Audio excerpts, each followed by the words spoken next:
I come from a meeting, a high-level meeting with a Chinese delegation on the energy topics, which are part of the joint statement on climate and clean energy that is going to take place. And from the outset, I will rather say that the European Union deeply regrets the unilateral decision of President Trump to withdraw the United States from the Paris Agreement. The Paris Agreement was an exercise of collective responsibility, 195 parties facing global warming, fighting climate change, and together establishing the most efficient tool to fight climate change. The Paris Agreement is fit for purpose. The Paris Agreement is here to stay.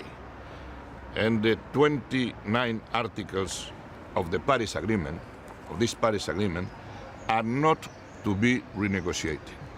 They are to be implemented. And that's what the European Union will do. The world can continue to count on the European Union, on Europe, for global leadership fighting climate change. And we will do so, first of all, putting in action ambitious domestic climate change policies, as we are doing already now, and all the legislative provisions are already in the Parliament.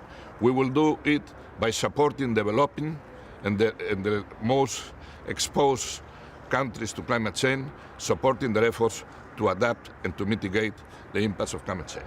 And we will do so developing strong partnerships.